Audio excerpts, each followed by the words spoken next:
Once upon a time, there was a dear little girl who was loved by everyone who looked at her, but most of all by her grandmother. And there was nothing that you hold not having given to the shield. Once she gave her a little cap of red velvet, which suited her so well that she would never wear it.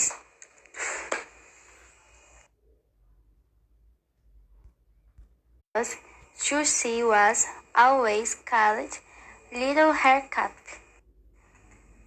One day her mother said to her, "Come, little hair, and when you go into her home, don't forget. You take great care," said little cat cup. Then grandmother lived out in the wood, and just a little red cup entered the wood. Redcap did not know what a wicked creature he was. "Good day, little Redcap," said he. "Very thin. Whither away so early, little Redcap?" "To my grandmother's. What have you got in your apron?" "Cake and the wine. Yesterday was baking day, so poor sick grandmother." "Where does your grandmother live, little Redcap?" "A good quarter of a league farther on.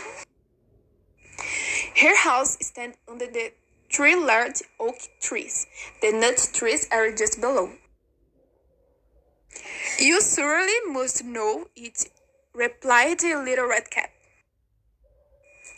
The wolf thronged to himself. "What a tender creature! What a nice blood wonderful she would be better to eat than the water woman. I must act craftily so as to..." So he walked for a short time by the side of Little Redcap, and then he said, "See, Little Redcap, how pretty the flowers are about here. Why do you not look around? I believe, too, that you do not hear how sweeter the little birds are singing." Little Redcap raised her eyes, and when she saw the sunbeams dancing were on their trunk trees, and the pretty flowers growing everywhere, she thought, "Suppose I take a grandmother fresh nosegay. That would please her too. It's so early in the day that I shall still get through in good time." And so she ran from the path into the wood to look for flowers. Meanwhile, the wolf ran straight to the grandmother's house and knocked at the door. "Who is there?" little Redcap repeated the wolf. "She is bringing cake and wine. Open the door."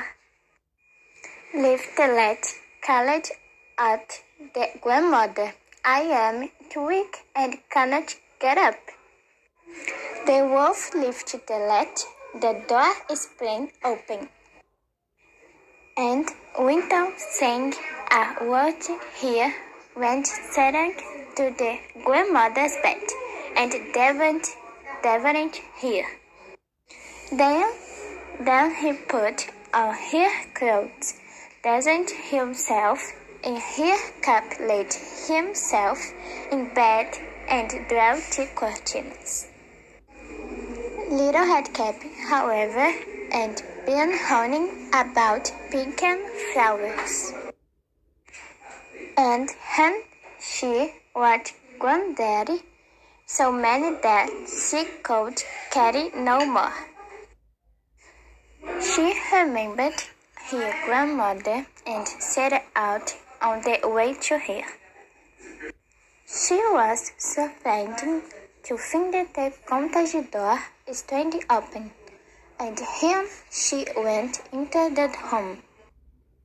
She went searching a strange feeling that she said to herself.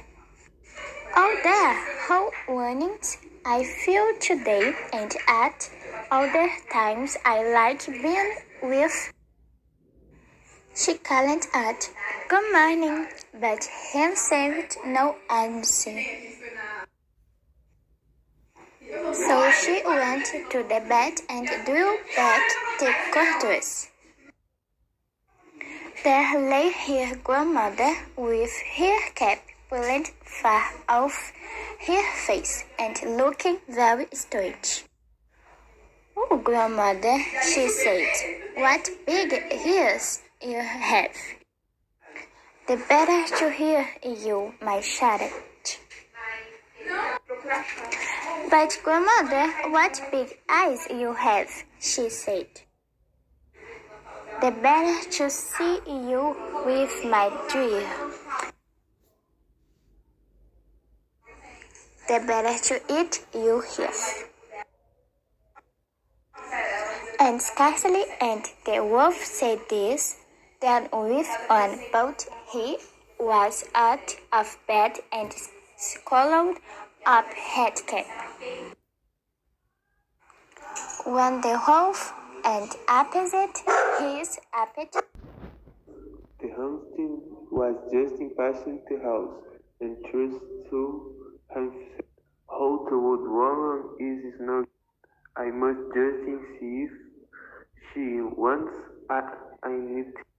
So he went into the room, and when he came to the bed, he saw that the wolf was lying in it. "Do I find you here, you old sinner?" sighed he. "I have long sought you." Then, just as he was going to flit after him, it occurred to him that the wolf might I have devoured the grandmother, and that she might still be saved. So he did not fight, but took a pair of scissors and began to cut open the stomach of the sleepy wolf. When he had made 2 spins, he saw the lighter Headcap sink, and then he made 2 spins more, and the little girl sprang out screaming. "Ah, how frantic I have been! How dark it was inside the wolf!" And after that the Ireland's grandmother came out alive also, but scarcely able to breathe.